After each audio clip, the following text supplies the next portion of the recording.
September 3rd, 1944, 1600 hours. Aricourt, Eastern France. Thompson's hands were black. Not from grease, not from gunpowder, from scraping dog tags off metal that had fused with flesh. "You done in there?" Crawford's voice came from above. Thompson climbed out of the burned Sherman. His legs wouldn't stop shaking. He handed up the tags without looking. "Danny Kowalski, loader, 3rd Battalion." Crawford took them, stuffed them in his pocket, lit a cigarette. "How many's that make me?" 11. 11 loaders in 6 months.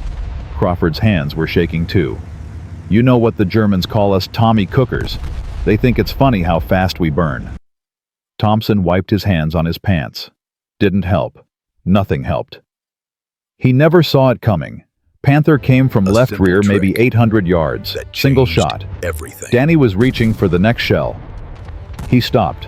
Couldn't finish. Crawford already knew anyway. Thompson counted the empty spaces where tanks used to be. 1, 2, 3, 4. 16 Shermans this morning.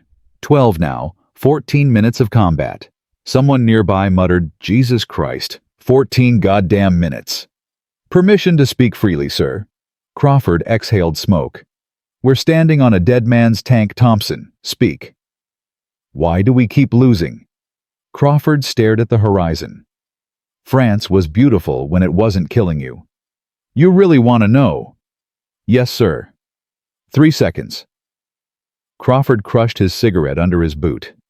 "They see us 3 seconds before we see them." He pointed at the burned wreck.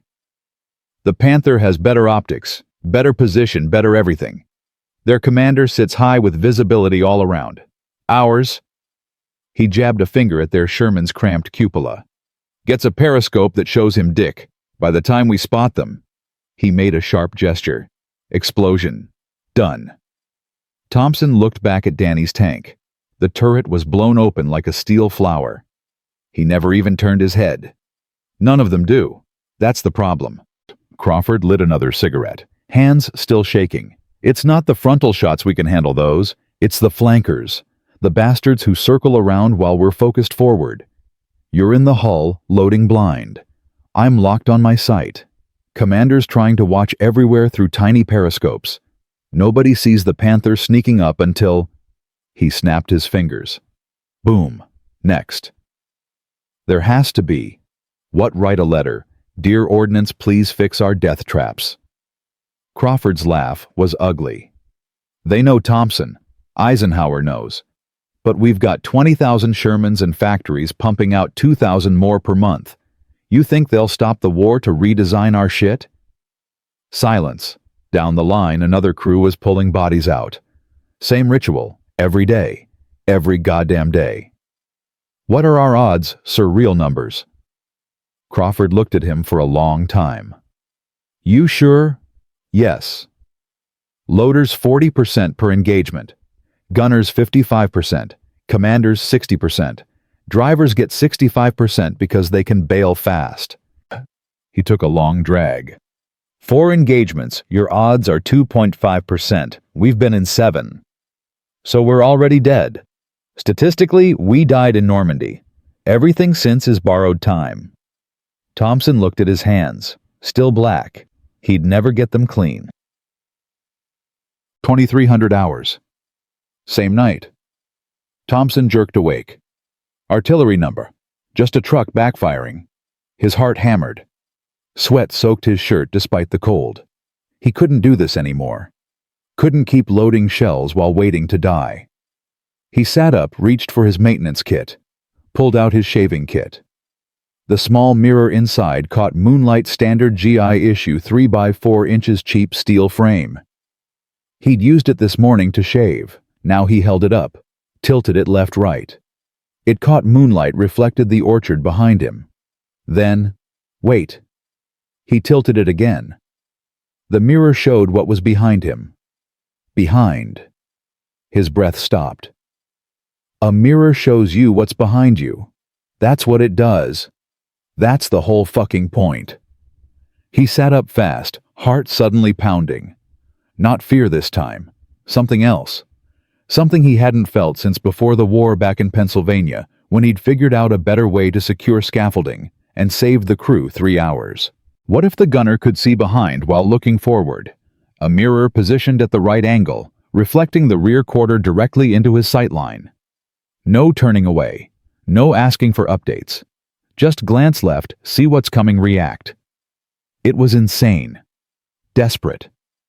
Absolutely not regulation. It might save their lives. Thompson grabbed the mirror again. Tilted it 45 degrees. No too steep. 40. He squinted, imagining Crawford's position at the gun sight. 45. Had to be 45. He'd need wire. A drill. Maybe 3 hours if he worked fast. If no one caught him. If he didn't get court-martialed. "Fuck it," he whispered. "I'm doing it." His father used to say, "Do it by the book, or don't do it at all." The Army had beaten that into him for 2 years, but his father never had to scrape friends off burning steel. Fuck the book. 5:30 hours. September 4th. "You're awake early," Thompson jerked. Crawford was watching him. "Couldn't sleep, sir." "Yeah, me neither." Crawford sat up, reached for cigarettes. "Keep thinking about Kowalski." Match flared in the dark. "You ever wonder if there's something obvious we're missing?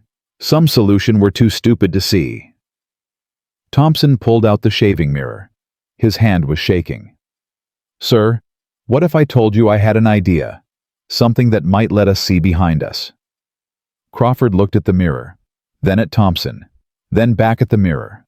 Long silence. Then slowly Crawford smiled. First real smile Thompson had seen in weeks. "Tell me everything." 7:30 hours. "You're insane." Crawford was grinning now. Completely insane. They stood in the maintenance area away from other crews. Thompson had sketched it on scrap paper, mirror position angle sightlines. "Basic geometry, sir. Gunner looks through the main sight here." Thompson pointed. "Mirror mounted here at 45 degrees, reflects the rear left quarter directly into his peripheral vision. Glance left, he sees what's coming.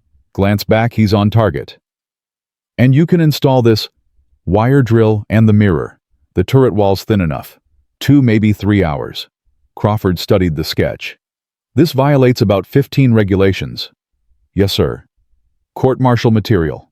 "Yes, sir." "If it doesn't work, we die anyway." "Yes, sir." Crawford looked up. "And if it does work," Thompson met his eyes, "then maybe we stop being Tommy Cookers." Silence. Crawford crushed his cigarette. "Do it tonight. When everyone's asleep. I'll keep watch." "Sir?" "That's an order, Thompson. I'm tired of writing letters to mothers, and I'm damn tired of planning my own funeral." 22:10 hours. Same night. Thompson crouched inside the turret drill in hand. His palms were soaking wet. Crawford was outside pretending to smoke while watching for officers. Thompson positioned the drill bit against the turret wall. Left side just above the gunner's shoulder. Perfect angle. This was it. Once he drilled, no going back. He squeezed the trigger. The drill whined, bit into steel. The sound was impossibly loud. Thompson's heart slammed against his ribs. Any second someone would come. Any second an officer would. The bit punched through. First hole done. He moved to the second position. Squeezed again. "Hey, who's working this late?" Thompson froze. Footsteps approaching. "Shit, shit, shit, shit." Crawford's voice calm. "Just me, Lieutenant. Checking the traverse gears. Think we got some grit in the mechanism." "At 2200 hours? Can't sleep anyway, sir.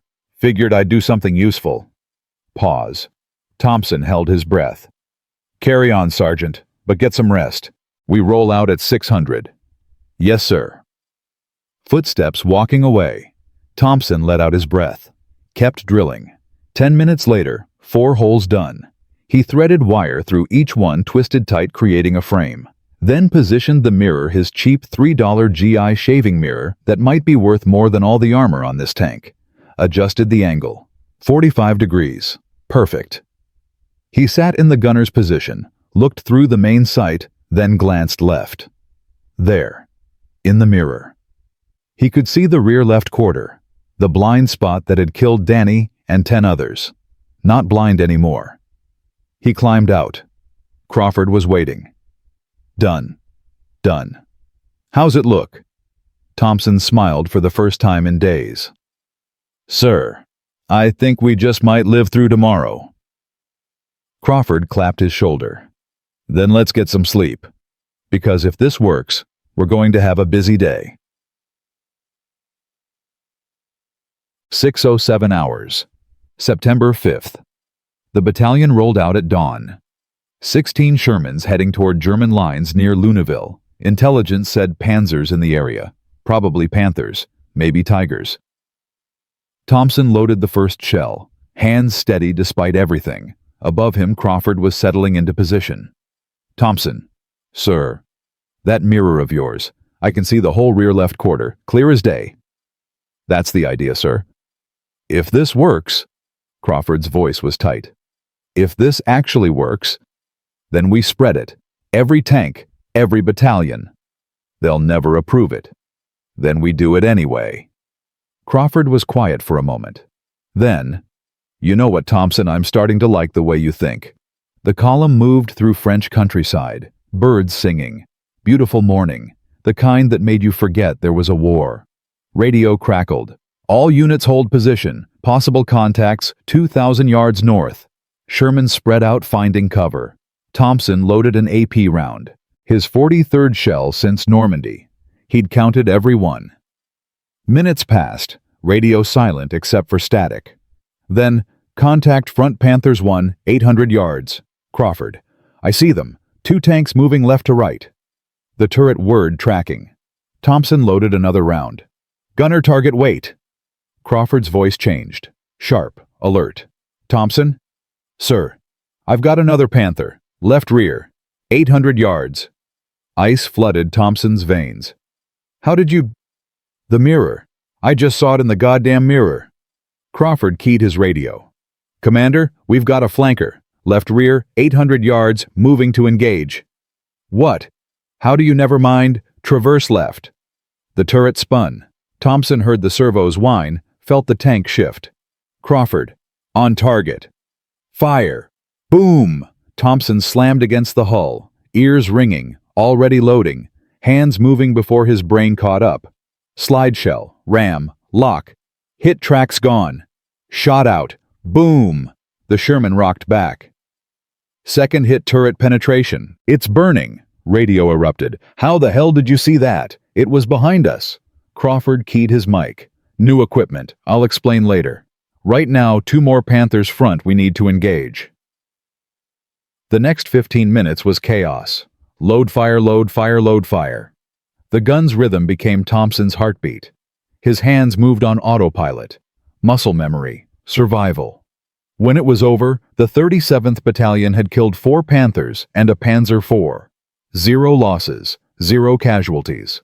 For the first time since Normandy, every Sherman that entered the fight rolled out intact. 1810 hours. Same day. Word spread fast. Too fast. By evening, half the battalion knew Crawford's Sherman had spotted a flanker before it could fire. By nightfall, crews were gathering around Thompson's tank, staring at the small mirror inside. That's it. Jenkins, another loader, sounded skeptical. A shaving mirror. That's it. Thompson was exhausted but wired. Costs $3, takes 2 hours to install, gives the gunner eyes in the back of his head.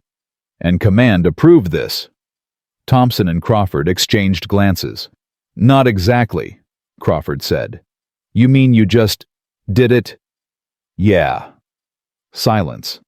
Then one of the sergeants laughed. You crazy son of a bitch. You could get court-martialed. Maybe, but we're alive. That Panther would have killed us if we hadn't seen it first. Jenkins looked at his tank, then back at the mirror. Can you install one on mine? And mine, another loader spoke up. All of them, a third voice added. Do all of them. Thompson looked at Crawford.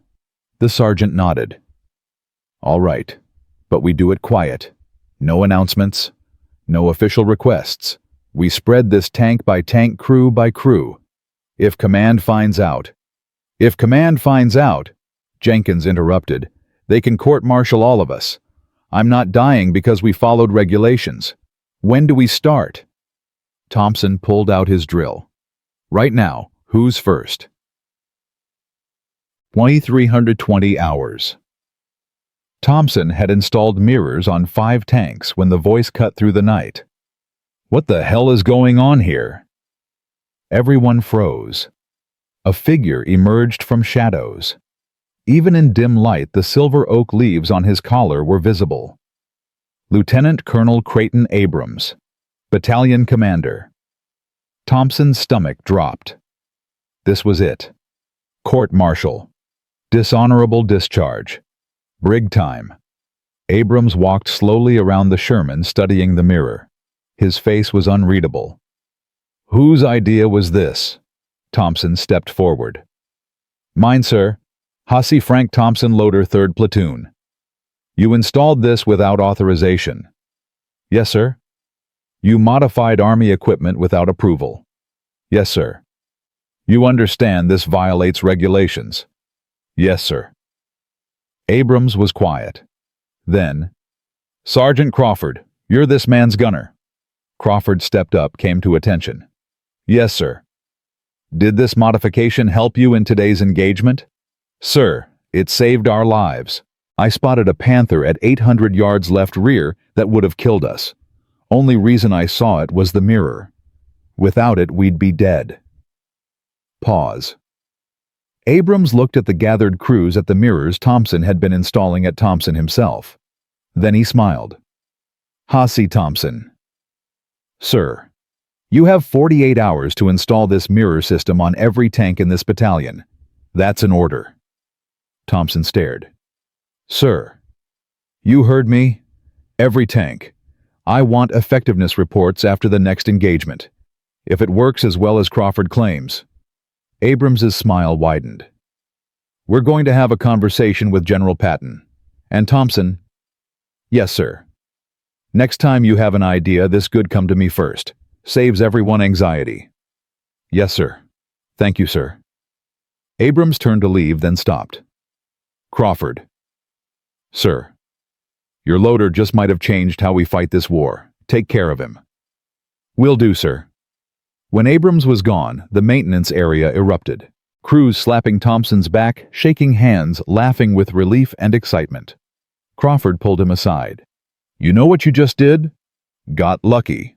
No, you broke the rules to save lives, and you just got official permission to keep doing it. Crawford gripped his shoulder. That mirror, it's going to spread.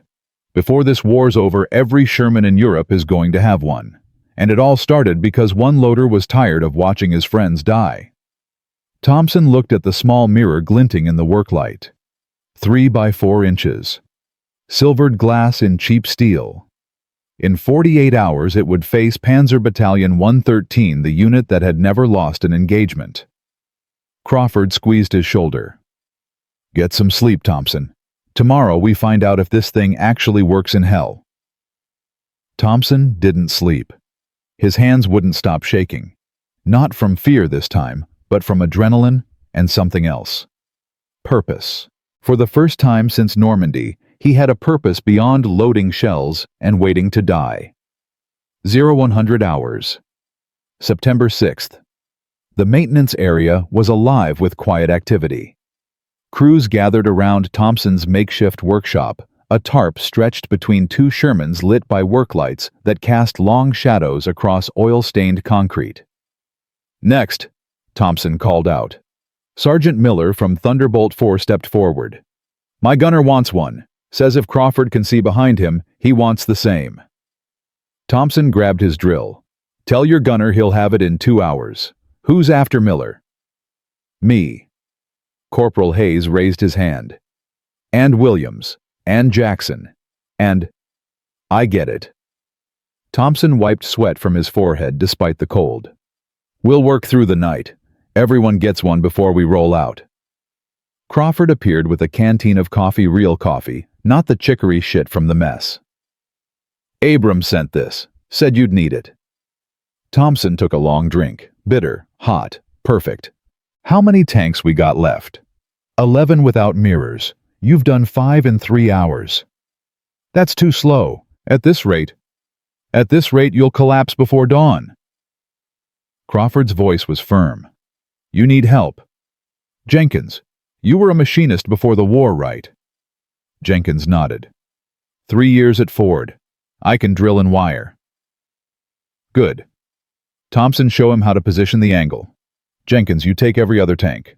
We'll work in parallel. Within 20 minutes, 2 installation teams were running. Thompson and Jenkins moved from Sherman to Sherman drill wine, cutting through the night air. The rhythm became automatic. Measure, mark, drill 4 holes. Thread wire, mount mirror, adjust angle, test sight line, move to the next tank. 0 to 30 hours. 7 tanks done. 9 remaining. Thompson's arms ached. His fingers were bleeding from wire cuts. His ears rang from drill noise. He didn't care. Every mirror installed was another crew that might see their killer coming. Another crew that might live. Thompson. A voice from the darkness. He turned. Lieutenant Morrison stood there, young face tight with something between anxiety and determination. Sir. I heard what you're doing. My tank's not on the list yet. We'll get to it, sir. Working as fast as we can. Morrison shook his head. That's not why I'm here. I want to help. I can drill. My father was a carpenter, taught me to work with tools before I could write. Thompson looked at Crawford. The sergeant shrugged. More hands, faster work. Sir, you sure about this? Officers don't usually watch their men die because of shitty equipment either. Morrison grabbed a drill. Show me what to do. By 0400 hours, 3 teams were working. The remaining tanks fell quickly. Thompson was installing the 13th mirror when he heard footsteps. Heavy, deliberate. Officers' boots. He looked up. Colonel Abrams stood watching, hands behind his back. Sir. Thompson tried to salute, nearly dropped his drill. As you were, Thompson. Abrams walked to the nearest Sherman, studied the mirror installation. Reached out, tested the wire mounting. Solid. Then he sat in the gunner's position, looked through the sight, glanced left at the mirror. Long silence. Sergeant Crawford. Sir. In your combat report from yesterday, you stated the mirror provided approximately 3 seconds of advanced warning before the enemy could fire. Yes, sir. Maybe closer to 4. Enough time to traverse and engage. Abrams nodded slowly. Then he looked at Thompson. Do you understand what 3 seconds means in tank combat, son? Sir, I. 3 seconds is the difference between a kill and a casualty. 3 seconds is the difference between going home and going into the ground. Abrams stood, dusted off his uniform. In World War I, I watched boys die because they couldn't see over trench walls. Thousands of them. Someone invented the trench periscope, a simple mirror on a stick. High Command called it unauthorized field modification. Said it violated regulations. You know what happened. Thompson shook his head. Boys kept dying. Until one sergeant, I forget his name, installed periscopes on his entire section's rifles. Saved 30 men in 1 day. Command tried to court-martial him. General Pershing heard about it, overruled them, made the periscope standard issue. Abrams's eyes were hard. Sometimes regulations need to catch up with reality. You just made reality move faster. How many tanks left? 3, sir. Finish them. Then get some sleep. We roll out at 0900. Intelligence says Panzer Battalion 113 is operating in our sector. Thompson felt his stomach drop. Sir, that's the unit that's never lost an engagement. Yes. They have Tigers, Panthers, and commanders who've been fighting since Poland. Abrams smiled grimly. Tomorrow we find out if your mirror is as good as Crawford claims. Dismissed. When Abrams left, Crawford let out his breath. Panzer Battalion 113. Jesus Christ. What do you know about them? Morrison asked. Everything bad. They've got veteran crews, superior tactics, and they've destroyed more Allied armor than any other unit in France. Crawford lit a cigarette with shaking hands. They don't make mistakes, they don't panic, and they sure as hell don't lose. Thompson tightened the last wire on the 14th mirror. Then tomorrow they learn what losing feels like. Jenkins laughed, but it was hollow. You hear this guy acts like we're not about to get massacred. We're not. Thompson moved to the 15th tank. Because we can see them coming. For the first time since we landed on this godforsaken continent, we have an advantage. They don't know we have mirrors. They'll try their usual flanking tactics, expect us to be blind like always. But we won't be. He looked around at the gathered crews, exhausted men with hollow eyes, men who'd watched too many friends burn, men who'd stopped expecting to survive. Tomorrow, we don't die blind. Tomorrow we see them, and we kill them first. 600 hours. 16 tanks, 16 mirrors. Thompson's hands were raw. His arms felt like lead, his eyes burned from lack of sleep. But every Sherman in the 37th Battalion could now see behind itself. Crawford found him collapsed against a tank track, half asleep. Thompson, mess tent's open, get some food. Can't. Need to. That's an order. You're no good to anyone if you pass out during combat. Thompson dragged himself to the mess tent. The smell of powdered eggs and coffee hit him like a wall. He grabbed a tray, sat down, started shoveling food into his mouth without tasting it. Fuel. Nothing more. Hey. Jenkins sat down across from him. You look like shit. Thanks. I mean it. You've been up for what, 30 hours? Something like that. Jenkins was quiet for a moment. Then, my brother was a loader. Sherman crew, 2nd Armored. Got killed near St. Lo. Panther came from behind, single shot, killed everyone. His voice went flat. They sent me his effects. You know what was in them, his diary. Last entry said, we never see them until it's too late. That was 3 days before he died. Thompson stopped eating, looked up. So when I say thank you, Jenkins continued, voice rough, I mean it. My brother died because we didn't have mirrors. Maybe some other kid's brother won't, because of you. Thompson didn't know what to say. Settled for a nod. 0830 hours. The crews gathered for final briefing. Abrams stood on a Sherman's deck map spread out before him. Intelligence reports Panzer Battalion 113 operating in Sector Baker 7, approximately 12 kilometers northeast. Their pattern is consistent. They establish defensive positions on high ground, wait for us to advance, then flank from concealed positions. Classic ambush tactics. They're good at it. They've used it to destroy 47 Allied tanks in the last 2 weeks. Someone muttered, Jesus Christ. However, Abrams continued, they rely on our blindness. They expect us to focus forward while they maneuver behind us. They expect us to die without seeing them. He paused. Today that changes. Every tank in this battalion now has enhanced rear visibility. Use it. Trust it. When your gunner says he sees a flanker, believe him. React immediately. The mirror gives you 3, maybe 4 seconds of warning. Use those seconds. Questions. Morrison raised his hand. Sir, what if they adapt? What if they realize we can see them? Then we've already won, Lieutenant. Because if they adapt, it means we've disrupted their tactics. We've made them uncertain, and uncertain enemies make mistakes. Abrams folded his map. Mount up. We roll in 30 minutes. Thompson climbed into his Sherman. The familiar smell hit him, oil, gunpowder, sweat, fear. He loaded the first shell hands, moving through the ritual. His 44th round since Normandy. Above him, Crawford was settling into position. Thompson. Sir. That mirror of yours. I've been thinking about it all night. And if we survive today, you're going to be famous. This is going to spread to every tank in Europe. You know that, right? Thompson slid another shell into the ready rack. I don't want to be famous, sir. I just want to stop burying friends." "Yeah, I know." Crawford's voice softened. "That's why it's going to work. Because you didn't do it for glory. You did it because you were tired of watching people die." 900 hours. The battalion rolled out. 16 Shermans moving through French countryside that looked peaceful until you remembered it was trying to kill you. Radio crackled. "All units advance in echelon formation.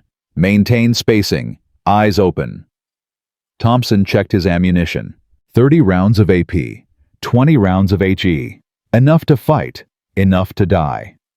The minutes crawled past. Fields. Trees.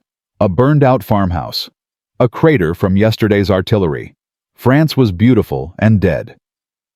9:47 hours. Radio. "Contact possible. Unconfirmed movement sector Baker 7. Every tank tensed. Gunners glued to their optics. Commanders scanning through periscopes. Thompson's heart rate kicked up. 0953 hours. "Contact confirmed Panthers 11 o'clock 200 yards. Crawford. "I see them. 2 tanks hull down position." The battalion spread out finding cover. Thompson loaded an AP round hand steady despite everything. "All units prepare to engage. Wait." Abrams's voice cut through the radio. Sharp. Alert. "They're showing themselves deliberately. This is bait. Watch your flanks. Watch your rear. They're trying to draw us in." Crawford. "Smart bastards." Morrison's voice on the radio. "Sir, what if? Movement." Another commander voice, high with adrenaline.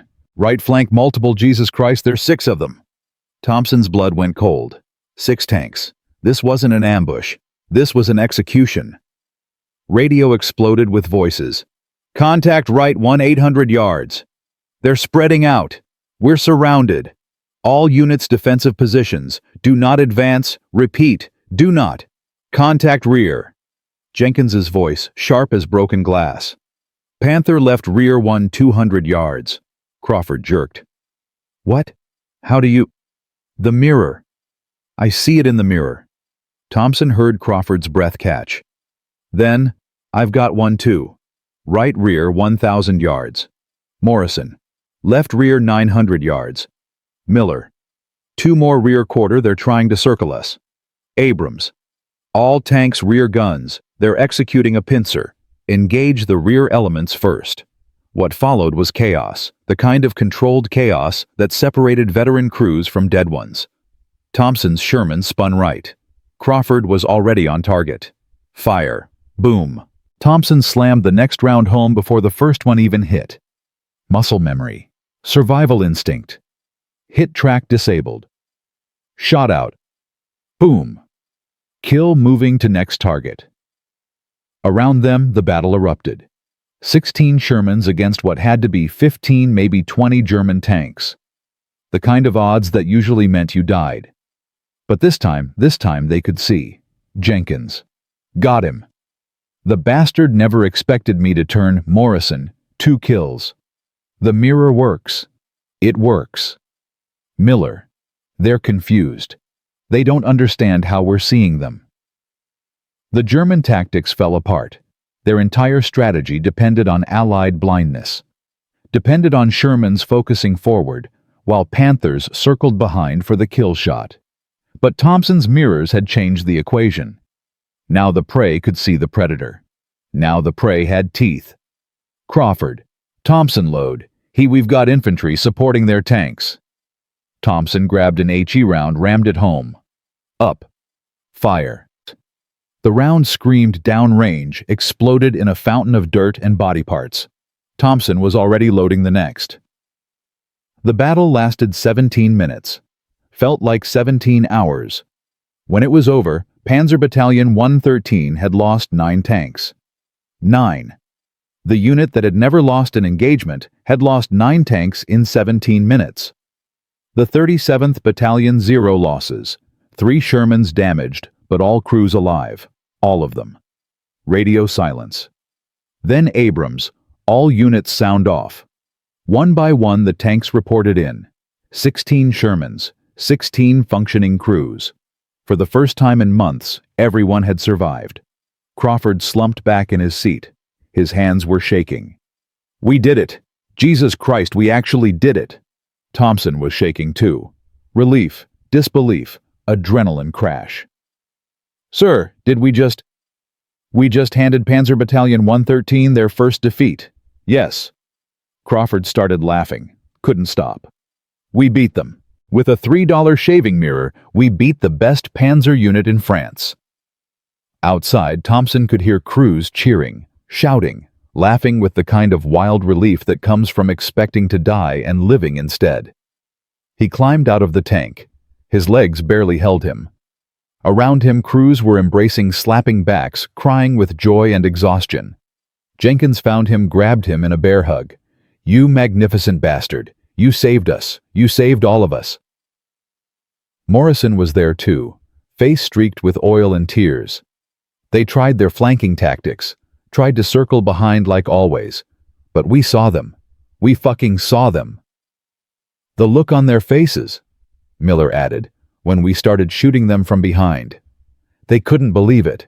They couldn't understand how we knew they were there." Abrams appeared walking through the celebrating crews. Everyone snapped to attention. "At ease." He looked at Thompson. "Hussy Thompson, a word." Thompson's stomach clenched. "Here it comes." The court-martial. The punishment for breaking regulations. They walked away from the others. Abrams stopped, turned to face him. "Do you know what you've done?" "Sir, You've changed tank warfare. In 48 hours, you've accomplished what our engineers couldn't do in 4 years." Abrams' voice was quiet but intense. 9 enemy tanks destroyed. 0 friendly losses. Those are numbers I've never seen in this war. Never. And it's because of your mirror. "Sir, I just wanted to save my friends." "I know. That's what makes this remarkable." Abrams pulled out a small notebook. "I'm writing a report to 3rd Army Headquarters. I'm recommending your mirror system be adopted as standard equipment across all armored divisions. I'm also recommending you for a Bronze Star." Thompson's mind went blank. "Sir, I didn't do this for—" "I know. But you're getting it anyway. Because what you did wasn't just brave. It was smart. It was innovative. And it saved lives." Abrams held out his hand. "Thank you, soldier. You've given these boys something they haven't had in months. Hope." Thompson shook his hand, unable to speak. As Abrams walked away, Crawford appeared at Thompson's shoulder. "You hear that, Bronze Star? Standard equipment. You're going to be in the history books." "I don't want to be in history books." "Too bad. You are." Crawford lit a cigarette, offered one to Thompson. "You know what the crazy part is? This whole thing started because you were tired. Tired of burying friends. Tired of dying blind. And because you were tired, you changed the war." Thompson took the cigarette, lit it with shaking hands. Around them, crews were already installing more mirrors, adjusting angles, testing sight lines. The idea was spreading organically, crew to crew, tank to tank. Jenkins called over.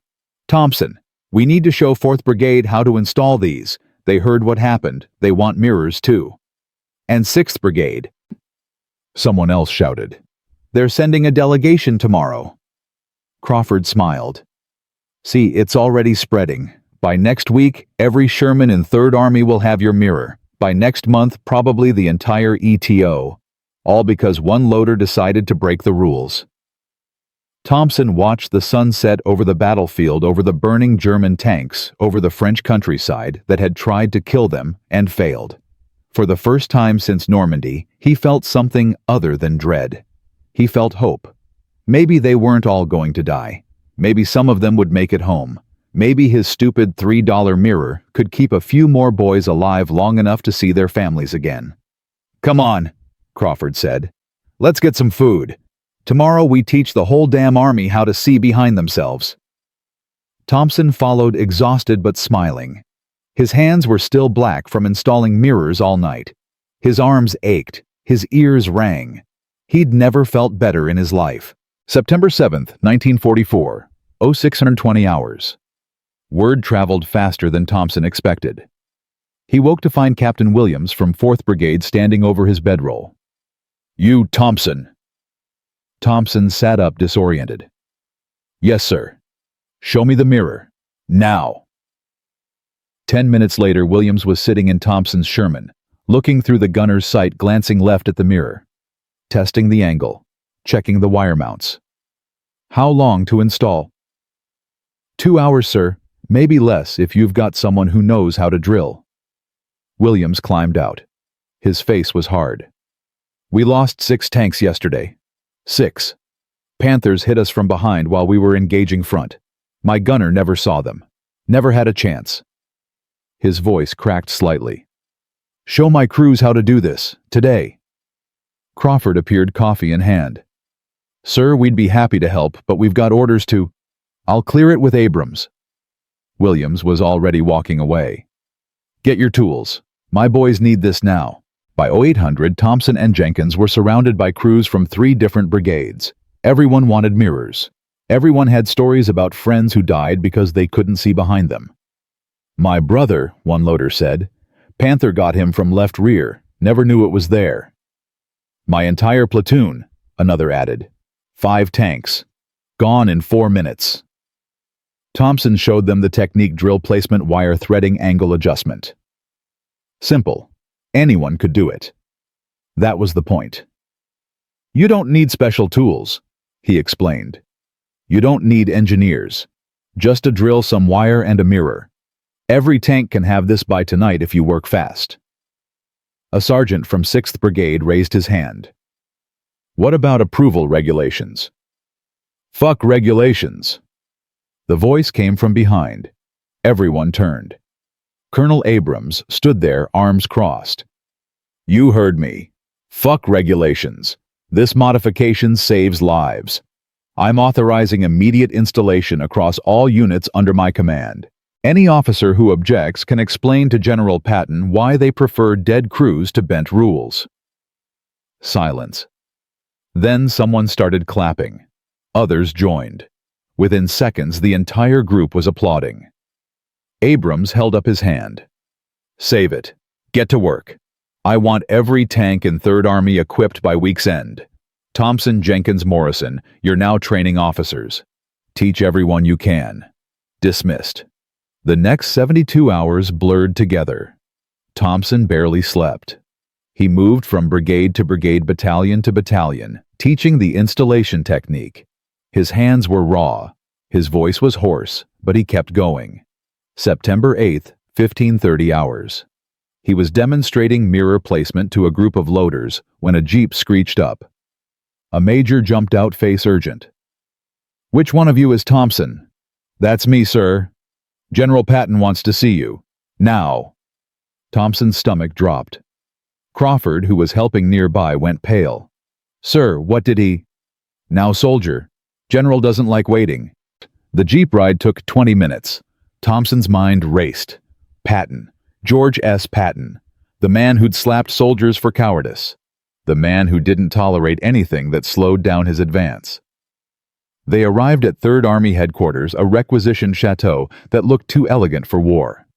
Thompson was ushered inside, still wearing his oil-stained uniform, still carrying the smell of diesel and gunpowder. "Wait here." He stood in a hallway lined with maps and staff officers who glanced at him like he was a curiosity. A private first class covered in grease, surrounded by majors and colonels. "Thompson." A voice barked from inside an office. He entered, saluted. General George S. Patton stood behind a desk covered in maps, reports, and photographs. He was shorter than Thompson expected, but radiated intensity like heat from a furnace. His ivory-handled revolvers gleamed at his hips. "At ease." Patton studied him.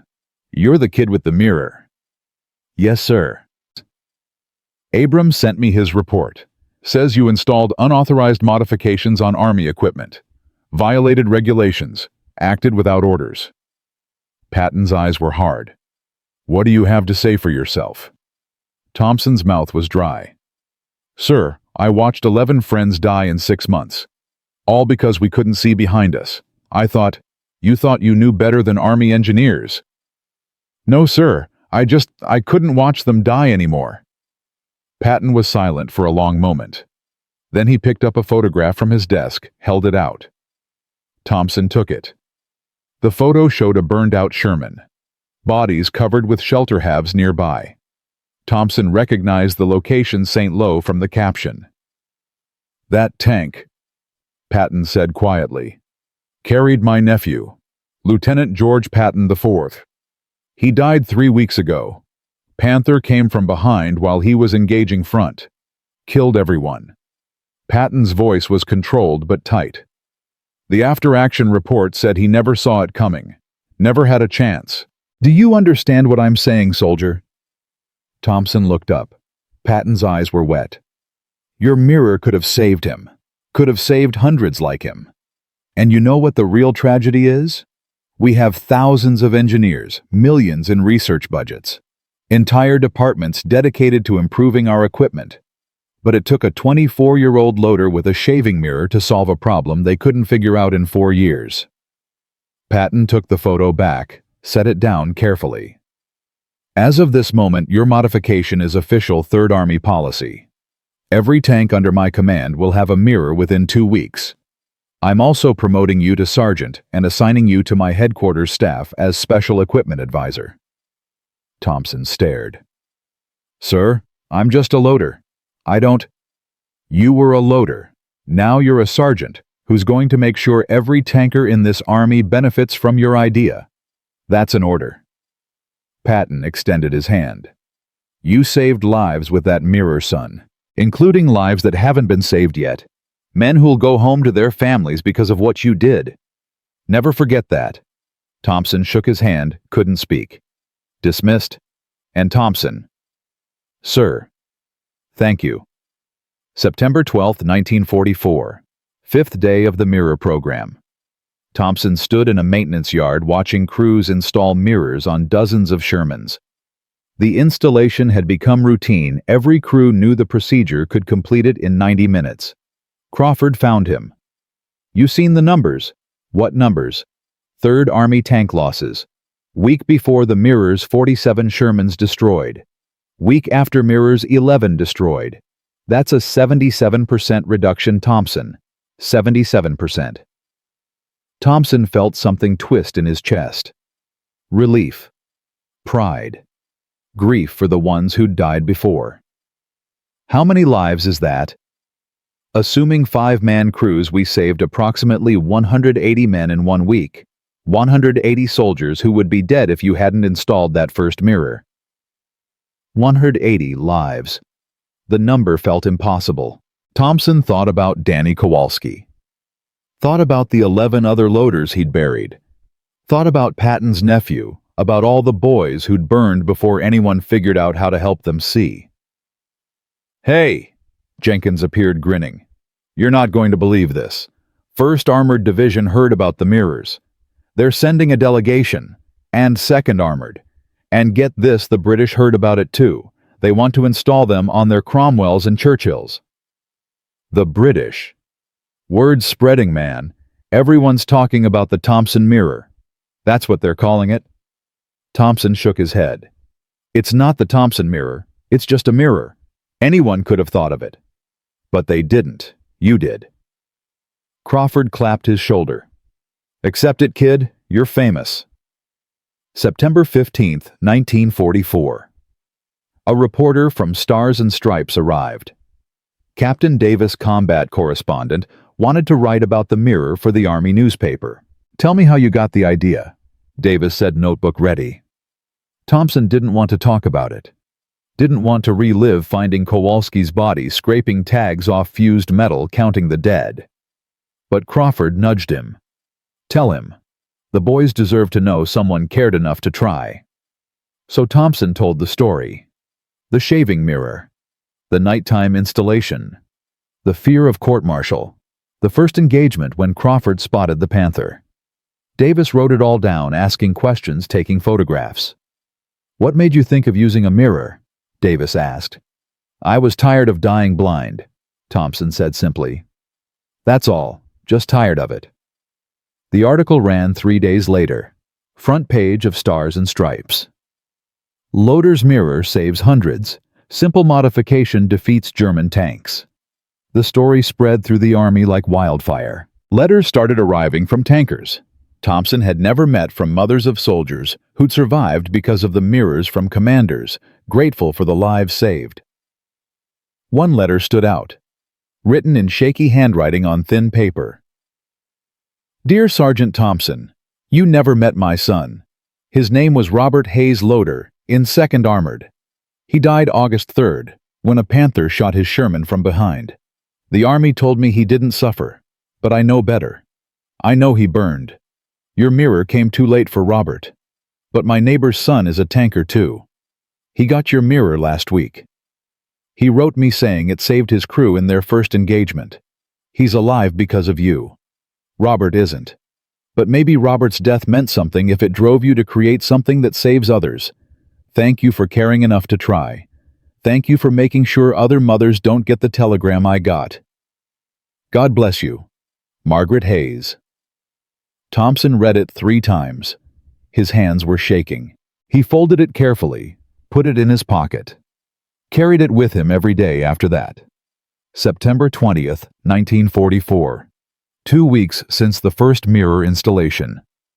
Thompson was training a new group of crews when Morrison found him. You need to see this. They walked to the maintenance yard. A Sherman sat there freshly arrived from a depot. On its turret, someone had stenciled Thompson's Revenge in white paint. Below it, a crude drawing of a mirror reflecting a Panther exploding. It's spreading, Morrison said. Crews are naming their tanks after you. Thompson's Eye. Mirror Man. The Seer. You're becoming a legend. I'm not a legend. I'm just a guy who changed the war. Yeah, we know. Morrison smiled. Accept it, Frank. You did something good. Something that matters. Let yourself feel that. But Thompson couldn't. Every time someone thanked him, he thought about the 11 loaders who died before he figured it out. Danny Kowalski, Martinez, O'Brien, Jackson, Peterson, Williams, Chen, Robinson, Davis, Murphy, Schmidt. 11 names, 11 friends who burned because he hadn't thought of the mirror sooner. You okay? Crawford's voice concerned. I keep thinking if I'd installed the mirror a month earlier, a week earlier, how many would still be alive?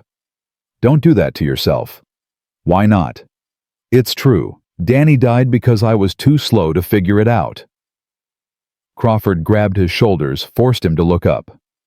Listen to me. You can't save the ones who are already gone. You can only save the ones still here. And you're doing that. Every day you're doing that. Danny would be proud of you. They all would. Thompson wanted to believe that. Wanted to think that the 11 dead would be happy, knowing their deaths led to something that saved hundreds. But grief didn't work that way. Logic didn't ease the ache.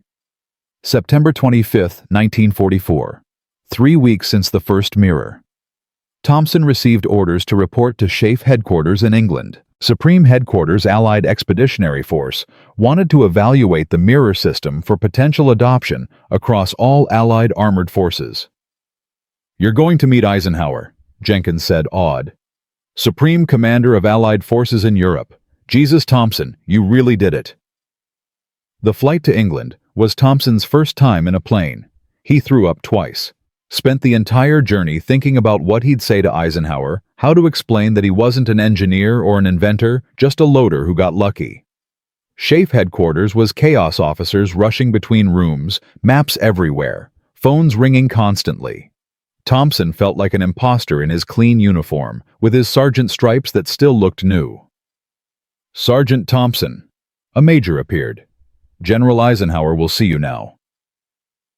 Eisenhower's office was smaller than Thompson expected.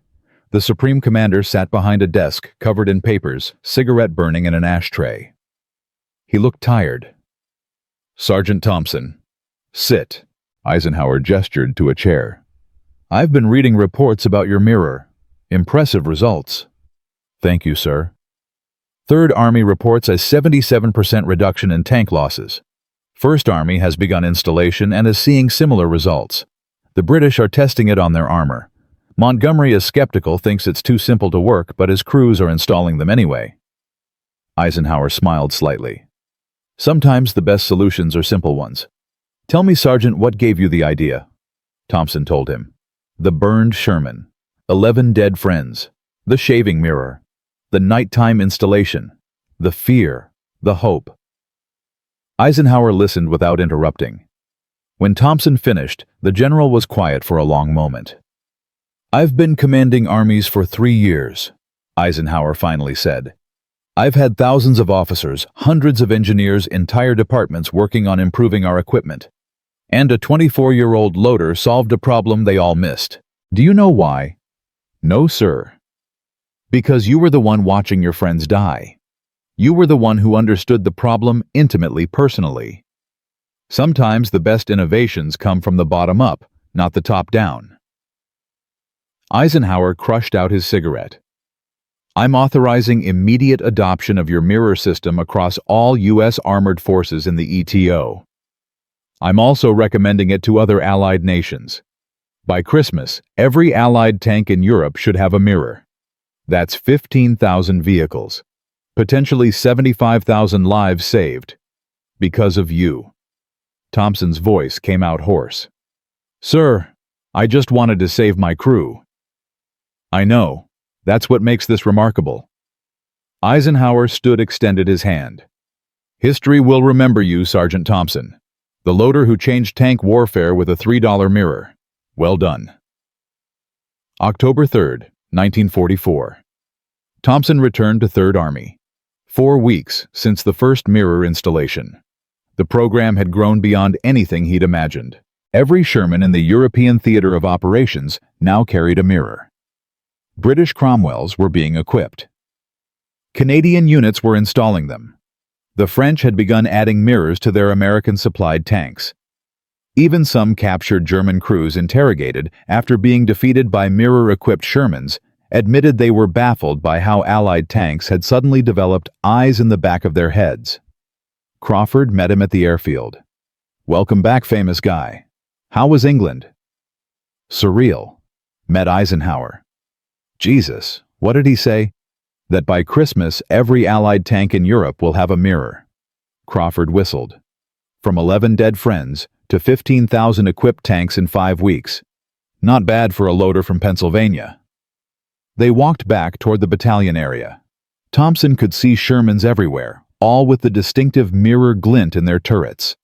His idea, his modification, now standard equipment. You know what the crazy part is, Crawford said.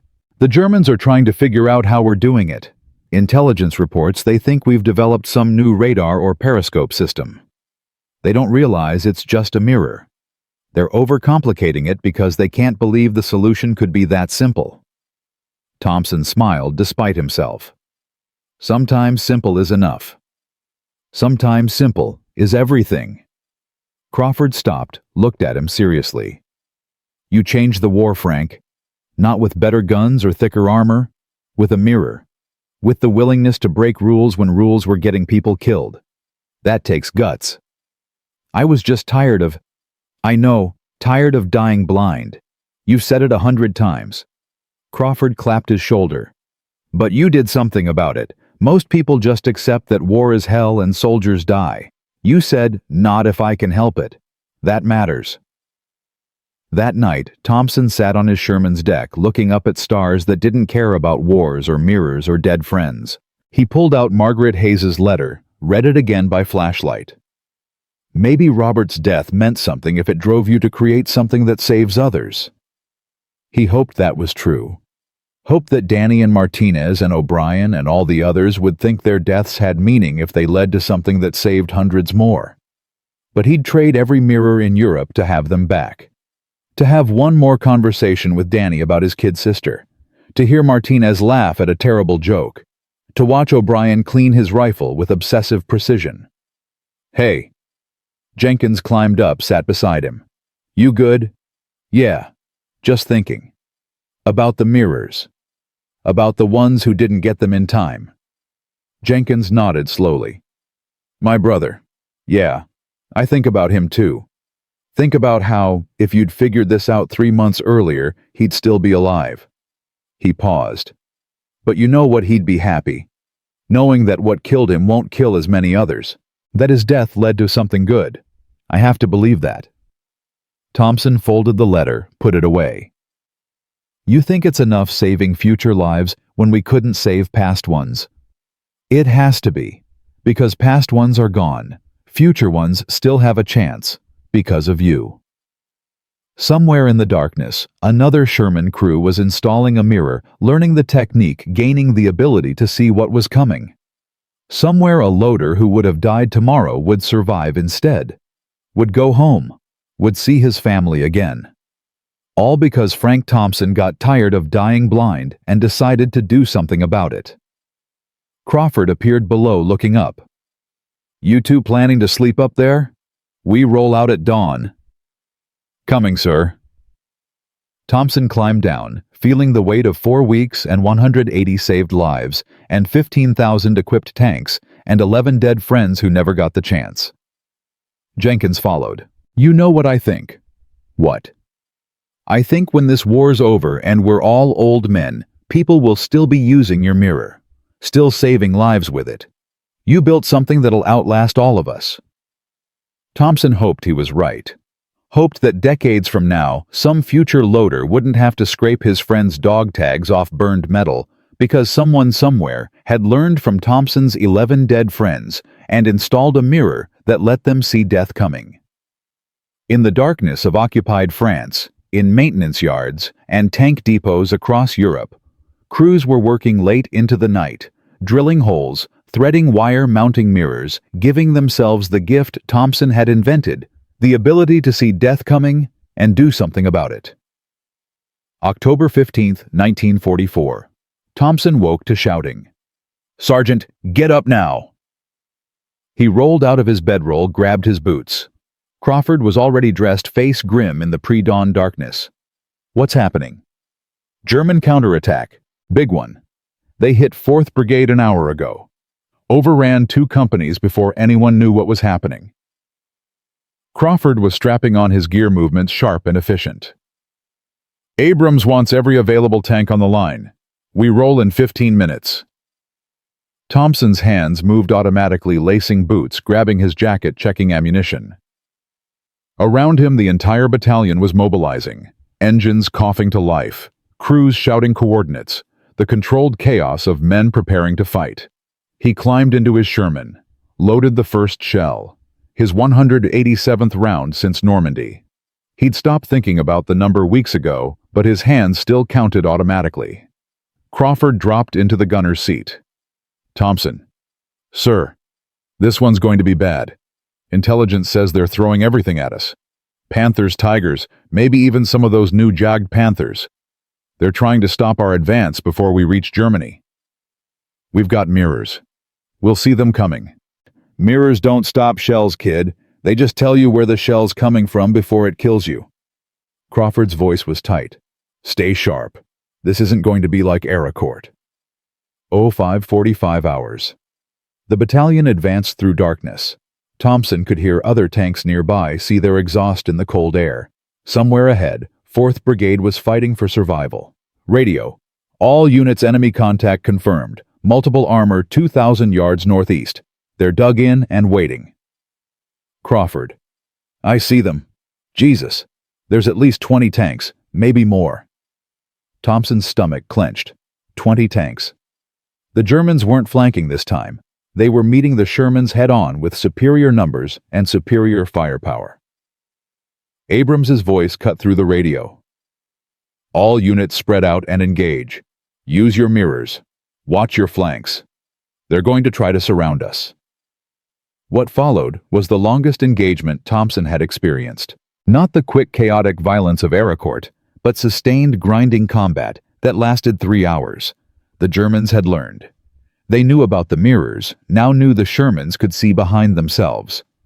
So they attacked differently from multiple directions simultaneously, overwhelming the defensive advantage the mirrors provided. Thompson loaded and reloaded until his arms screamed. Sweat poured down his face despite the cold. The Sherman rocked with each shot filled with cordite smoke that burned his throat. Around them, other tanks were firing, maneuvering, dying. Radio Thunderbolt 2 is hit. Crew bailing out. Crawford. I see it. They got flanked from both sides. 2 Panthers coordinated attack. Morrison's voice strained. They're adapting. They're hitting us from multiple angles at once. Jenkins. Mirror only shows one side. Can't watch everywhere. Thompson's chest went tight. The mirrors worked when the enemy attacked from behind, but when they attacked from 3 or 4 directions simultaneously, no amount of rear visibility could save you. Thompson. Crawford's voice was urgent. Load. He infantry moving up with Panzerfausts. Thompson grabbed an HE round, rammed it home. Up. Fire. Boom! The round screamed downrange. Thompson was already loading the next. His hands moved through the ritual grab shell slide into breech ram lock clear. Grab shell slide ram lock clear, over and over until his muscles burned and his mind went numb. 08:47 hours. The firing slackened. Stopped. The radio was chaos damage reports, casualty counts, requests for ammunition, and medical evacuation. Thompson slumped against the hull, gasping. His hands were shaking. His ears rang so badly he could barely hear. Crawford climbed down from the gunner's seat. His face was black with soot, eyes red from smoke. You okay? Yeah, you. Still breathing. Crawford pulled out a canteen, took a long drink, handed it to Thompson. That was close. Too close. What's the count? Crawford's face went hard. We lost 4 Shermans, 6 damaged. 4th Brigade lost 9, 13 tanks total. 13. The number hit Thompson like a fist. 13 tanks meant roughly 65 men, dead, wounded, or captured. Despite the mirrors. Despite everything he'd done. It's not your fault, Crawford said quietly. Isn't it? The mirrors didn't save them. The mirrors saved dozens of others. You can't save everyone, Thompson. War doesn't work that way. But Thompson couldn't shake the feeling. 13 tanks. 13 crews who'd had mirrors, who'd been able to see behind themselves, who'd died anyway, because the Germans had adapted their tactics. His innovation had bought them time, saved hundreds of lives. But the enemy was learning, evolving, finding new ways to kill. October 22, 1944. 1 week after the counterattack. Thompson was in a maintenance yard, helping install mirrors on newly arrived Shermans, when a jeep pulled up. A captain climbed out, face serious. Sergeant Thompson. Yes, sir? I'm Captain Richards' Ordnance Department. I need to speak with you about your mirror system. Thompson's stomach dropped. Here it comes. The official evaluation. The determination that his field modification didn't meet engineering standards. The order to remove them all. Richards pulled out a folder. I've been analyzing combat data from units equipped with your mirrors. The results are remarkable. 77% reduction in losses from rear attacks. Dramatic improvement in crew survival rates. But, he paused. We're seeing a problem. Sir, the Germans have adapted. They're no longer relying on flanking attacks. They're attacking from multiple directions, simultaneously overwhelming the defensive advantage your mirror provides. Last week's engagement resulted in 13 friendly losses despite mirror installation. Thompson's voice came out flat. I know, sir. I was there. I'm not criticizing your innovation, Sergeant. It's saved hundreds of lives. But war is evolution. We adapt, they adapt, we adapt again. Your mirror solved one problem. Now we need to solve the next one. What's the next one? Richards pulled out a technical drawing. Multiple mirrors. One for rear left, one for rear right. Providing 180-degree rear coverage instead of just 90 degrees. We've run preliminary tests at the Ordnance Proving Grounds. It works. But installation is more complex, requires 4 mirrors per tank, more precise angle calculations, more time to install. Thompson studied the drawing. The concept was elegant. 4 mirrors arranged strategically could give the gunner near-complete situational awareness. But Richards was right. It was complex. How much more time? 5 hours per tank instead of 2. And it requires someone who really understands the geometry. Richards looked at him. Someone like you. I'm requesting you be reassigned to Ordnance Department as a technical specialist. You'd train crews across the entire ETO on advanced mirror installation. Thompson looked at Crawford. The sergeant's face was carefully neutral. Sir, with respect, I'm a loader. My place is with my crew. Your place, Richards said firmly, is wherever you can save the most lives. Right now, that's teaching others. We're planning to roll out the 4-mirror system across 3rd Army by mid-November. But we need qualified instructors. You're the expert.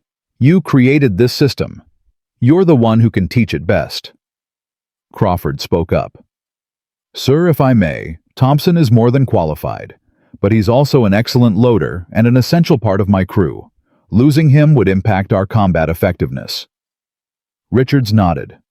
I understand, Sergeant, but this is about the bigger picture. Thompson's mirrors have saved approximately 300 lives so far. If he trains others to install the advanced system, that number could be 3,000, maybe more. He looked at Thompson. It's your choice, soldier. Stay with your crew and save the men in your immediate unit, or teach the entire army and save thousands you'll never meet.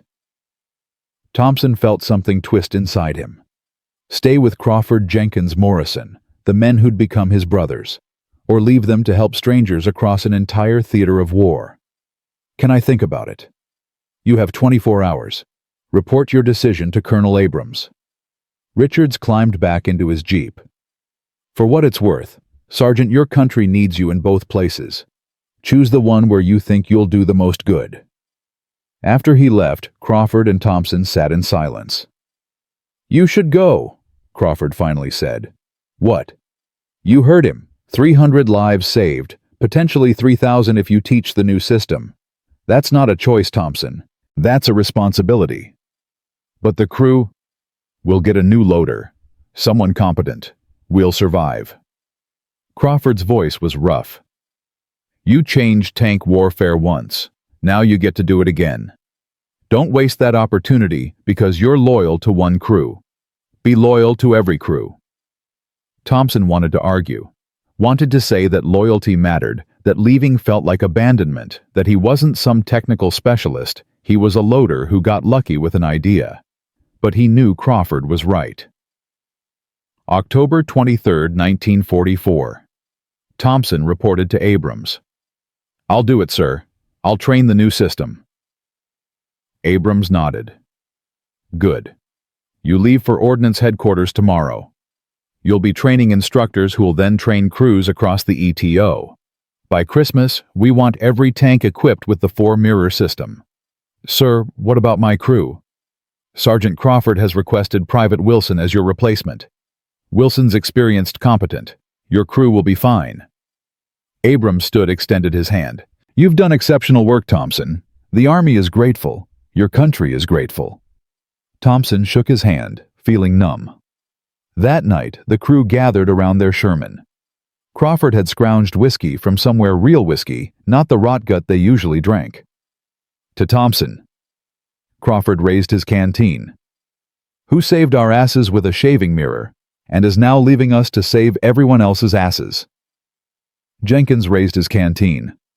To the man who changed the war with $3 in stubbornness. Morrison. To the loader who thought different. They drank. The whiskey burned going down. I'm going to miss you, assholes, Thompson said quietly.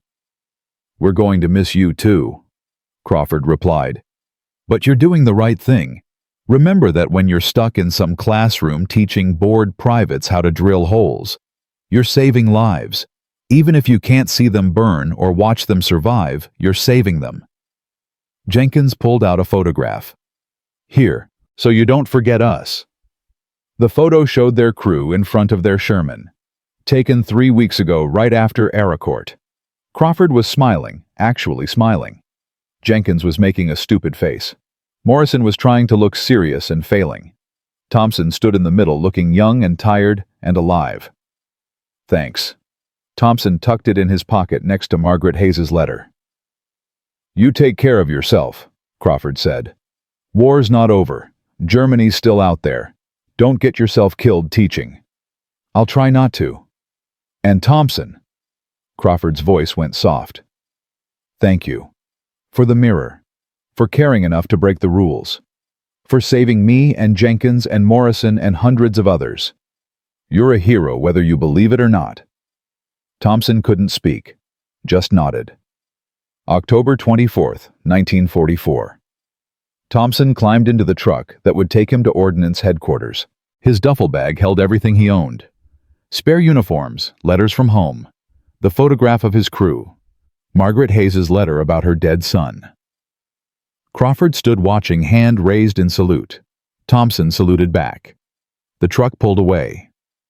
Thompson watched his Sherman disappear in the distance, the tank he'd loaded shells into for 6 months, the tank that had carried him through Normandy and France and Belgium, the tank that had saved his life dozens of times and might have killed him just as often. November 1944. Through January 1945 blurred together. Thompson taught the 4-mirror system to instructors, who taught it to crews, who taught it to other crews. The installation spread like wildfire. 3rd Army, 1st Army, 9th Army, British 2nd Army. By Christmas, over 8,000 tanks had the advanced mirror system. By late January, the number reached 12,000. The combat reports came back constantly. Casualties from rear attacks had dropped by 83%. Crew survival rates were the highest they'd been since D-Day. Tank commanders reported unprecedented situational awareness.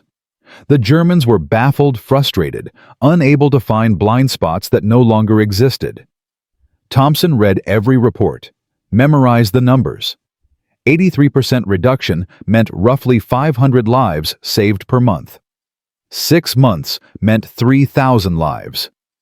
Richards had been right, but Thompson felt hollow. He wasn't loading shells anymore, wasn't fighting, wasn't with his crew. He was teaching geometry to bored soldiers in cold classrooms, explaining angle calculations and wire tension, demonstrating drilling techniques on practice hulls. He was saving thousands of lives he'd never see.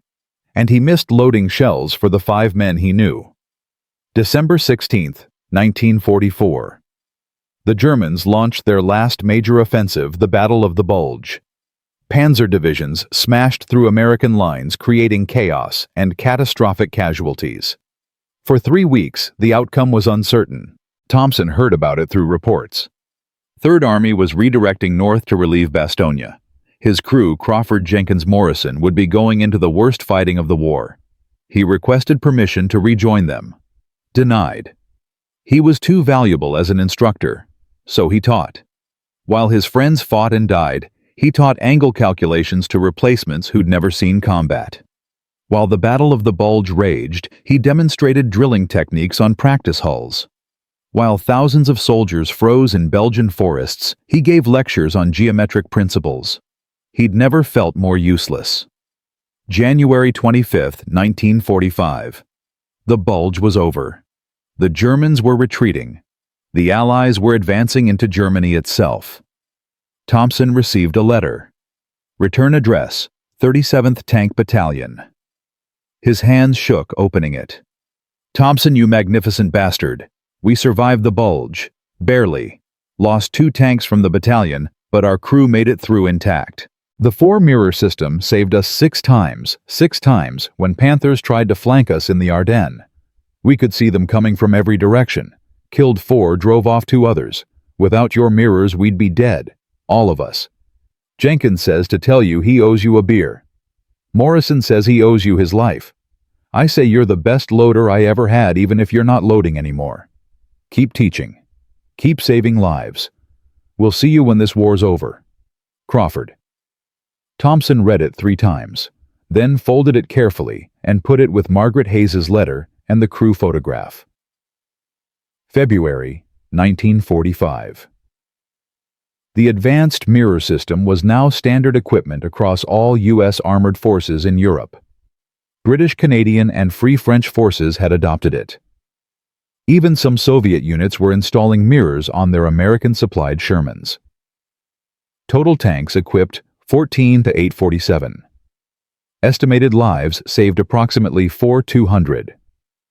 Thompson received a Silver Star for technical innovation. He accepted it in a brief ceremony, shook hands with a general whose name he immediately forgot, and went back to teaching. March 1945. Germany was collapsing. The Rhine had been crossed. Allied tanks were racing across Germany, meeting minimal resistance. The war was ending. Thompson received another letter. This one from Patton's headquarters. Sergeant Thompson, your mirror system has been credited with saving over 4,000 American lives in the European theater. Tank casualties from rear attacks have been reduced by 85% since implementation. You have fundamentally changed armored warfare. When this war is over, your contribution will be studied by military historians for generations. Well done, soldier. General George S. Patton. 4,000 lives. The number should have felt triumphant. Instead, Thompson thought about the 65 men who died in the October counterattack despite having mirrors. Thought about the ones who'd burned before he figured out the solution. Thought about Danny Kowalski and 11 other loaders who'd never lived to see what their deaths had inspired. April 30th, 1945. Hitler committed suicide. Germany was finished. May 8th, 1945. Victory in Europe. The war was over. Thompson stood in a maintenance yard surrounded by hundreds of Shermans, all equipped with mirrors, simple 3x4-inch pieces of silvered glass that had changed everything. Around him, soldiers were celebrating, drinking, laughing, crying with relief that they'd survived. He thought about his crew. Crawford, Jenkins, Morrison. They'd made it. All of them. Against impossible odds, they'd survived 6 months of combat. He thought about the 4,000 soldiers who'd lived because of mirrors. Soldiers who'd go home to their families, have children, build lives, never knowing that a desperate loader with a shaving mirror had given them that chance. He thought about Margaret Hayes's son Robert, dead before the mirrors could save him. About Danny Kowalski and the 11 others. About Patton's nephew. About all the ones who'd burned so that future crews could see. Sergeant Thompson. A voice behind him. He turned. A young private stood there, maybe 19, eyes bright with excitement. Yes. I just wanted to say thank you, sir. I'm a loader with 9th Armored. We got the 4-mirror system in January. Used them 3 times in combat. Saved our crew twice for sure, maybe 3 times. My mom, his voice cracked. My mom wrote saying she prays for you every night, because you're the reason I'm going home. Thompson didn't know what to say. The private saluted and walked away. Crawford found him an hour later standing in the same spot. There you are. Been looking all over for you. Thompson turned. Crawford looked older, thinner, with new scars on his face and hands, but alive. Impossibly, wonderfully alive. They embraced. You made it, Thompson said. Thanks to you. Those mirrors saved us more times than I can count. Crawford pulled back, studied him. You look like hell. Teaching's harder than loading. Bullshit. You just miss the action. I miss the crew. The crew misses you too. Jenkins and Morrison are around somewhere. We should find them. Have that beer Jenkins promised you. They walked through the maintenance yard. Everywhere Thompson looked, he saw mirrors glinting in turrets. His innovation, his contribution. Born from desperation and grief and the unwillingness to accept that good men had to die blind. You know what the crazy part is, Crawford said. The Germans never figured it out. Intelligence reports say they thought we had some advanced radar system. They were searching for complex technology, never realized it was just mirrors. They overcomplicated the solution because they couldn't believe simplicity could win. Thompson smiled despite himself. Sometimes simple is everything. That's what I've been saying for months. Crawford clapped his shoulder. You changed the war, Frank. Changed how tanks fight, how crews survive, how we think about innovation. Not bad for a kid from Pennsylvania with a shaving kit. They found Jenkins and Morrison at a makeshift bar, plywood and barrels set up in an abandoned warehouse. The reunion was loud, emotional, slightly drunk. They told stories, laughed about near misses, toasted the dead, promised to stay in touch. "What are you going to do now?" Jenkins asked. "War's over. You going home?" "Eventually. You?" "Back to Detroit. Back to Ford, probably. Maybe I'll install mirrors on cars. Tell people I learned it from the famous Frank Thompson." Morrison laughed. "I'm going back to school. GI Bill. Figure I'll study engineering. Someone's got to keep innovating now that the war's done." Crawford was quiet. Then, "I'm staying in. Army offered me a commission. Lieutenant Crawford has a nice ring to it. Besides," he looked at Thompson, "someone needs to make sure your mirrors stay standard equipment. Make sure future crews benefit from what you started." "You don't have to." "I want to. You saved my life, Thompson, multiple times. This is how I pay it back. By making sure your innovation becomes doctrine, not just field modification." They drank into the night, told stories about Aracourt, about the bulge, about the first time Crawford spotted a panther in the mirror, and realized they might actually survive this war. They toasted Danny Kowalski and the others who'd died. They toasted the 4,000 who'd lived. And Thompson, for the first time since Normandy, felt something like peace. The war was over. His crew had survived. His mirrors had saved thousands. It wasn't enough, would never be enough to erase the ones who'd died before. But it was something. Something good grown from something terrible. As dawn broke over a shattered Germany, Thompson looked at his crew, his brothers who'd survived, because one desperate night he'd held up a shaving mirror and seen a solution. "To seeing what's coming," he said quietly. Crawford raised his glass. "To having 3 seconds, and using them well." They drank. The war was over, but the mirrors remained glinting in thousands of turrets across Europe, silent testament to what one loader could accomplish when he refused to accept that friends had to die blind. June 1945. Thompson stood in the discharge line at Camp Lucky Strike, holding papers that said he was no longer a soldier. Just Frank Thompson, 25 years old veteran of the European theater, returning to a country that had moved on without him. Next, he handed his papers to the clerk. The man barely looked at them, stamped them, handed them back. "Transportation to Le Havre leaves at 1400 hours. Ship sails for New York on the 15th. Next, that was it. No ceremony, no speech. Just a stamp and a sailing date. Crawford found him sitting on his duffel bag, staring at nothing. "You okay?" "Yeah, just weird. 6 months ago I was loading shells. Now I'm going home. Home to Pennsylvania. Pittsburgh. My dad's still at the steel mill. Probably has a job waiting for me." Thompson looked up. "What about you?" "When do you ship out?" "I don't. Staying in. Remember, Army wants me to help establish armored doctrine at Fort Knox, making sure your mirrors become permanent instead of temporary." Crawford sat down beside him. "You should come. Army's offering commissions to combat veterans with technical expertise. You could be Lieutenant Thompson, teach at the armor school." "I'm done, Bill. I've taught enough." "You sure? Because you're good at it.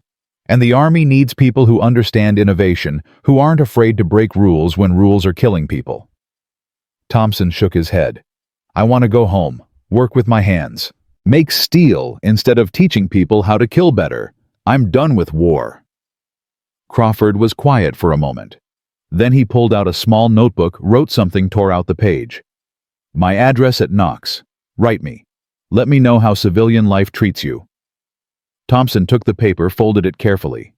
"I will. And Frank," Crawford's voice went soft, "don't forget what you did. Don't let the world forget.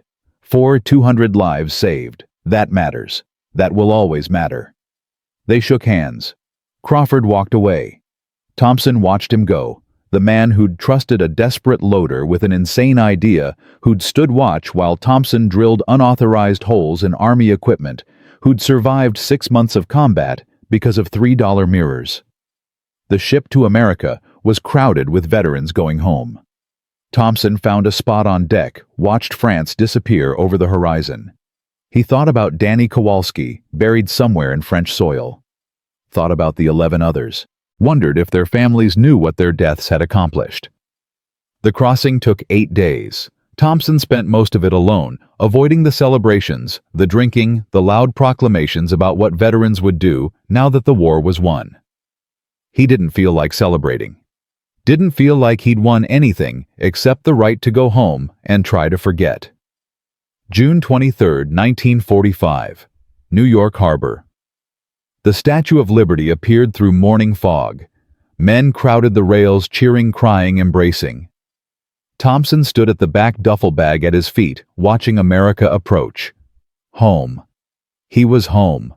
And he had no idea what to do next. Pittsburgh welcomed him with a small parade, nothing like the massive celebrations in New York or Washington, just a few hundred people lining Main Street waving flags, cheering, returning veterans. Thompson walked with his unit feeling disconnected from it all. These people were celebrating victory.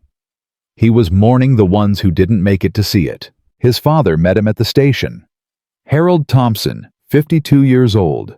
Foreman at Jones and Laughlin Steel, hands permanently stained with metal and oil. They shook hands. His father wasn't a hugger. "Welcome home, son." "Thanks, Dad." "You look thin." "Army food." "Your mother's making pot roast. She's been planning it for a week." They drove home in silence. Thompson stared out the window at Pittsburgh steel mills, belching smoke row houses, packed together the city that had raised him and sent him to war, and now took him back without understanding what he'd lost there. Dinner was awkward. His mother asked careful questions about France, about what he'd done, about whether he'd been scared. Thompson gave careful answers that revealed nothing. His sister asked if he'd killed anyone. He said he didn't want to talk about it. After dinner, his father took him to the back porch, handed him a beer. "Your mother read about you, in Stars and Stripes, said you invented something, mirrors for tanks." "Yeah." "Saved a lot of lives." "Some." "Paper said thousands." Thompson drank his beer, didn't answer. "You don't want to talk about it?" "No." His father nodded slowly. "Fair enough. But for what it's worth, I'm proud of you. Not for the killing, for the saving. That takes something special." Thompson's throat went tight. "I was just tired of watching friends die." "That's what makes it special. You cared enough to try." His father finished his beer, stood up. "Job's waiting for you at the mill, whenever you're ready. No rush." "Thanks, Dad." Thompson started at the mill the following Monday. The work was hard, physical, numbing. Exactly what he needed. He shoveled coal into furnaces, operated cranes, helped pour molten steel into molds. His hands blistered, then calloused. His arms ached. His mind went blank for 8 hours a day. It was perfect. But at night, he dreamed. Dreamed about Kowalski burning. Dreamed about Crawford's voice saying, "Contact rear." Dreamed about installing mirrors in the darkness while footsteps approached. Woke up gasping. Sweating, reaching for ammunition that wasn't there. July turned to August. August to September. Thompson worked. Came home, ate dinner. Went to bed, dreamed about war. Woke up, worked again. His life became a routine designed to avoid thinking about anything that mattered. September 19th, 1945. The phone rang during dinner. Thompson's mother answered, listened, then held out the receiver. "It's for you. Someone named Crawford." Thompson took the phone. "Bill." "Frank. Finally tracked you down. Your dad's mill gave me the number. How are you?" "Fine. Working. How's Fort Knox?" "Busy. They've got me writing doctrine manuals, teaching courses, boring desk work, but effective. Your mirrors are now official Army policy, codified in field manuals. Every armored officer in the service learns about them." Crawford paused. "Listen, There's something you should know. The Army's planning a ceremony, November 10th. They're giving you the Legion of Merit for technical innovation. It's a big deal, Frank. Secretary of War is presenting it personally. Thompson's chest went tight. I don't want it. What? I don't want a medal. I don't want a ceremony.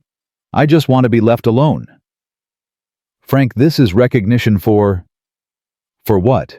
For watching 11 friends die before I figured out how to help, for taking too long to save people.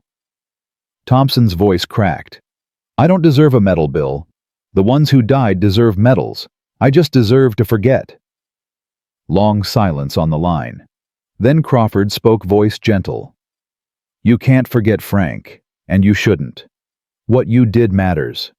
Those 200 lives matter. Forgetting them dishonors their survival as much as forgetting the dead dishonors their sacrifice. I can't. Yes, you can. Come to the ceremony. Accept the medal. Not for yourself. For Danny Kowalski. For the others. For Margaret Hayes' son. They can't be there. You can. Be there for them. Thompson closed his eyes. Thought about Margaret Hayes' letter still in his pocket after all these months. Maybe Robert's death meant something if it drove you to create something that saves others. Okay, he whispered. I'll come. November 10th, 1945. The Pentagon. Thompson wore his uniform for the first time since discharge, felt uncomfortable in it. Too tight. Too clean. Too much like something he'd left behind. The ceremony was held in a large auditorium filled with officers, dignitaries, journalists. Thompson sat in the front row, hands sweating, wanting to be anywhere else. Secretary of War Robert Patterson stood at the podium.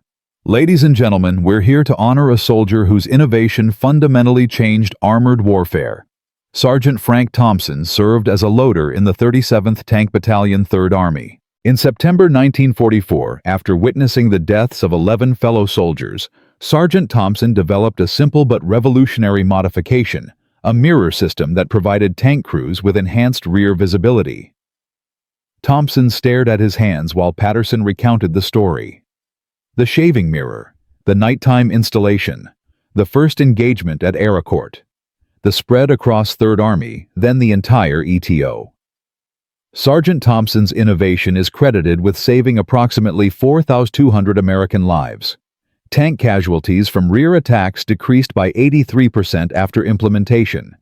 His mirrors are now standard equipment in U.S. armored forces and have been adopted by allied nations worldwide. This represents one of the most significant tactical innovations of World War II, born not from engineering departments or research facilities, but from a soldier's desperation to save his friends. Patterson called Thompson to the stage. He walked up, legs shaking, stood at attention while the citation was read. Patterson pinned the Legion of Merit to his chest, shook his hand. Thank you for your service, Sergeant. Your country is grateful. Thompson saluted, returned to his seat. The ceremony continued with speeches about innovation, about the importance of listening to soldiers in the field, about how sometimes the best solutions come from unexpected places. Thompson barely heard any of it.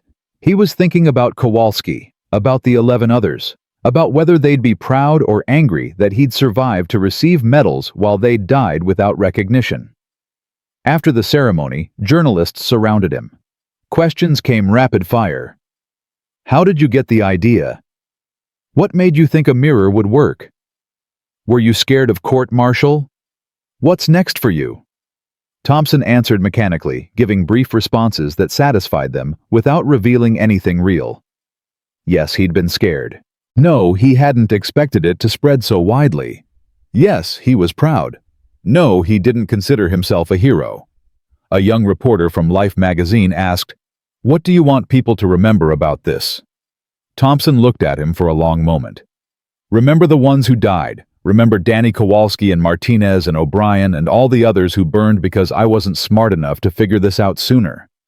They're the heroes. I'm just the guy who was lucky enough to survive long enough to do something about it." The reporter wrote that down. Thompson hoped he'd print it. Crawford found him afterward, clapped him on the back. "Good speech." "I hate speeches." "I know, but you did well." Crawford's smile faded. "Listen, I need to tell you something. The Ordnance Department is closing the Mirror program. They're saying it's no longer needed now that the war's over." Thompson felt cold spread through his chest. "What about future wars? Future crews?" "That's what I said. They told me peace means we don't need to worry about it. The mirrors will stay in current tanks until they're decommissioned, but new production won't include them unless war breaks out again." Crawford's voice was bitter. "Bureaucracy, Frank. They're more concerned with budgets than lives that might need saving someday." "So it was all for nothing?" "No. It saved 200 men in this war. That's not nothing. But you're right, it could save more in future wars, if anyone remembers it exists."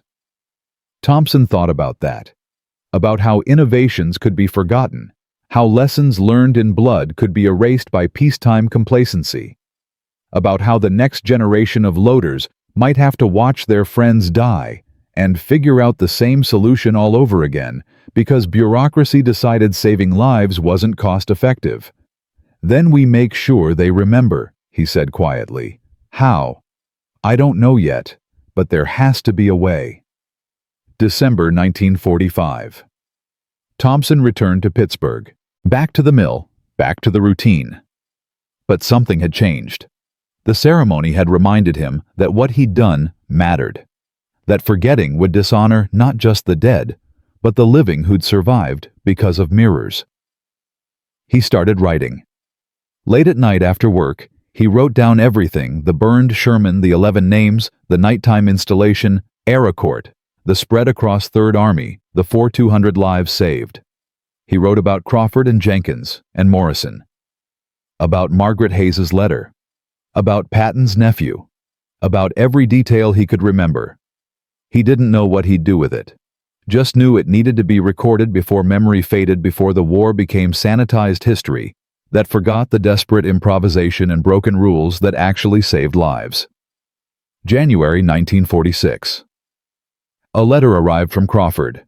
"Frank, I'm putting together a proposal for the Armor School, a course on field innovation and tactical adaptation. I want to use your mirrors as a case study, how unconventional thinking can solve problems that conventional approaches miss. Would you be willing to help? Maybe come to Knox for a few weeks, talk to the students, show them what's possible when you care more about saving lives than following regulations." Thompson read the letter 3 times. Thought about going back, thought about teaching again, thought about young officers and enlisted men learning that sometimes the best solutions come from desperation and a $3 mirror. He wrote back, "I'll come. When do you need me?" March 1946, Fort Knox, Kentucky. Thompson stood in front of 60 armor officers and NCOs feeling like an imposter. These men had college degrees, formal training, years of experience. He was a former loader with a high school education who'd gotten lucky. "I'm not a teacher," he started.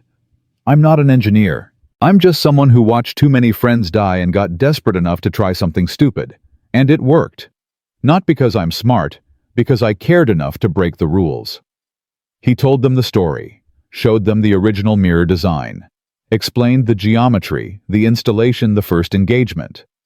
Then he showed them combat footage, Shermans with mirrors spotting Panthers, traversing, firing, surviving encounters that would have killed them days earlier. "The point," he finished, "isn't that mirrors are magic. The point is that solutions exist if you're willing to look for them, if you're willing to ignore what you've been told is impossible and try anyway. The Army said field modifications were prohibited. I did it anyway. Command said a simple mirror couldn't change tank warfare. It did. Conventional wisdom said innovations come from engineers and research departments. Mine came from a shaving kit and desperation." A captain raised his hand. "What if you'd been court-martialed?" "What if it hadn't worked? Then I'd have been court-martialed and it wouldn't have worked. But my friends would still be dead either way. So why not try?" Thompson looked around the room. "War is chaos. Chaos means opportunities for adaptation. If you see a problem, fix it. Don't wait for permission. Don't wait for someone else to solve it. Just fix it, because the cost of waiting is measured in lives. After the lecture, students surrounded him, asking questions, taking notes, wanting to know more. Thompson answered as best he could, feeling increasingly uncomfortable with the attention. One young lieutenant pulled him aside. "Sir, my father served with 4th Armored. He had your mirrors. He's alive because of them. Just wanted to say thank you." Thompson nodded, throat tight. "Tell him I'm glad he made it home."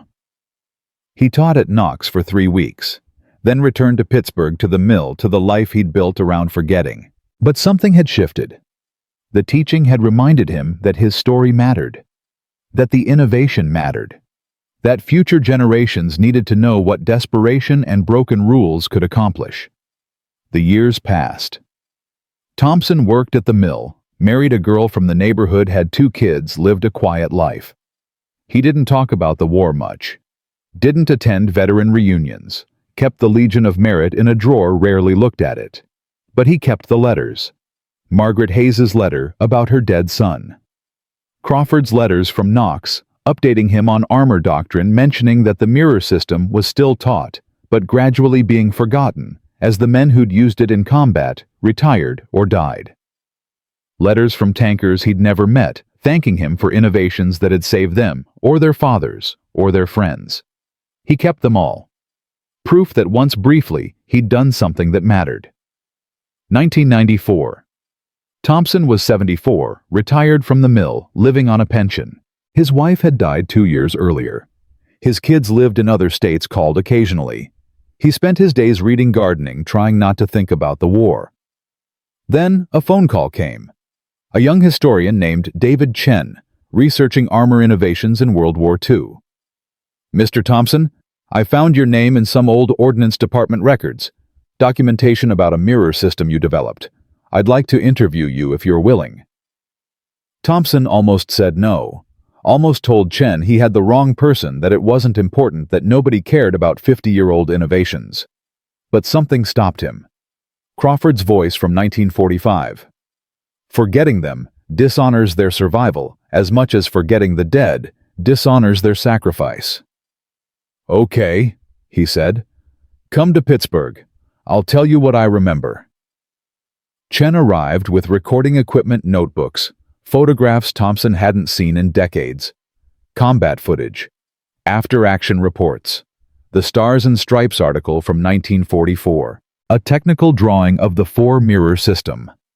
"Mr. Thompson, your innovation saved approximately 4,200 lives during World War II. But it's barely mentioned in history books. Most armor historians don't even know it existed." Why? Thompson looked at the photographs, burned Sherman's young faces of dead soldiers, diagrams of mirror angles.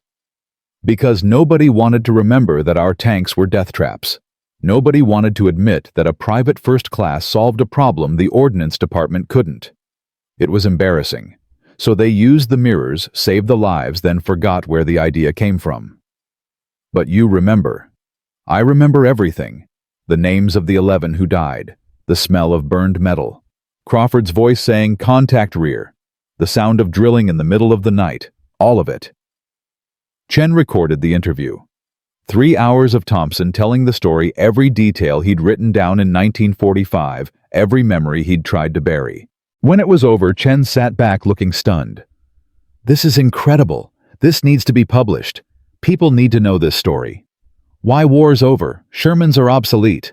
Nobody cares about 50-year-old tank modifications." Because it's not about tanks. It's about innovation. About caring enough to break rules. About how the best solutions sometimes come from unexpected places. Chen leaned forward. "And because 4,200 men lived because of you. Their children and grandchildren exist because you installed a mirror in 1944. That's not obsolete. That's legacy." Thompson looked at the photographs again. Saw his younger self, 24 years old, exhausted, covered in oil, holding a cheap shaving mirror. Saw Crawford grinning. Saw Jenkins and Morrison. Saw the Sherman with Thompson's Revenge painted on the turret. "Okay," he said quietly. Tell the story, but tell all of it. Don't make me a hero. Tell them about the ones who died, about Kowalski and the others, about how I was too slow to save them. Tell them the truth. I will. Chen's article was published in a military history journal in 1996. It was titled, "The Forgotten Innovation: How a Private's Mirror Saved Thousands." The story spread, picked up by newspapers discussed on History Channel documentaries taught in military academies. Letters started arriving again. From historians, from veterans who'd used the mirrors, from grandchildren of soldiers who'd survived because of them, from armor officers who wanted to make sure the innovation was preserved in doctrine. Thompson read every letter, answered the ones that asked questions, started attending veteran reunions not to celebrate, but to remember, to make sure the dead weren't forgotten along with the innovation. 2003. Thompson died at 83. Pneumonia. Quick and relatively painless. His obituary in the Pittsburgh Post-Gazette mentioned his war service, the Legion of Merit, the innovation that saved thousands. It was 3 paragraphs long. Crawford, now 85, saw the obituary. Called Chen. "We need to do something. Frank deserves better than 3 paragraphs." Together they organized a memorial at Fort Knox. Small ceremony. 50 people attended: veterans, historians, armor officers, and 2 of Thompson's grandchildren who'd never known their grandfather had changed tank warfare. Crawford gave the eulogy. His hand shook, holding the paper, voice rough with age and grief. "Frank Thompson saved my life. Saved it multiple times. First with his mirror, which let me see death coming and do something about it. Then with his example, which taught me that caring about people matters more than following regulations." Frank didn't invent the mirror because he wanted recognition.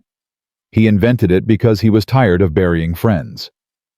That's who he was, someone who cared so much about others that he was willing to risk court-martial to save them. Crawford's voice broke. He stopped, collected himself, continued. "When Frank died, the news called him former loader and Legion of Merit recipient. But he was more than that. He was an innovator who changed warfare. He was a teacher who showed generations of soldiers that solutions exist if you care enough to find them. He was a friend who never forgot the 11 who died before he figured out how to help. And he was a hero who never accepted that label because he thought heroes were the ones who died, not the ones who survived." Crawford folded the paper, looked at the assembled group. "Frank is buried in Pittsburgh. There's no monument, no plaque, just a simple headstone that says, 'Frank Thompson, 1920-2003, beloved father and grandfather.' It doesn't mention the war, doesn't mention the mirrors, doesn't mention the 4,200 lives saved. Because Frank didn't want to be remembered as special. He wanted to be remembered as someone who cared." Crawford paused, then added quietly, "But we remember. The ones he saved, remember. The families of the saved, remember. And as long as we remember Frank Thompson's innovation and his compassion will never be forgotten." 2024. Fort Knox Museum of Armor. In a corner display, poorly lit and rarely visited, sits a Sherman M4 turret section. Mounted inside is a small mirror, 3 by 4 inches, cheap steel frame, silvered glass. The placard reads, "Field Modification Late 1944. Enhanced Rear Visibility System. Origin Uncertain." No name, no story, no mention of Frank Thompson or the 4,200 lives saved or the 11 who died first. Just Origin Uncertain. But in the Armor School Library, Chen's article is required reading.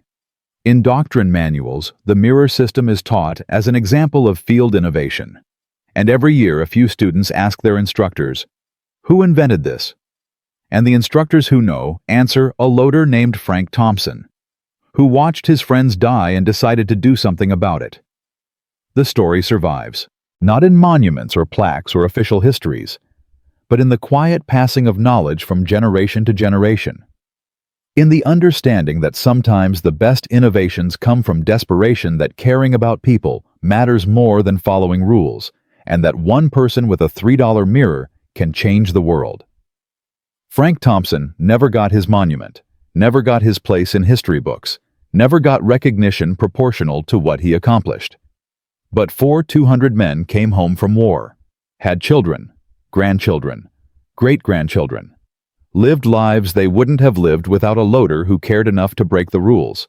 That's not immortality, but it's legacy, and maybe that's enough.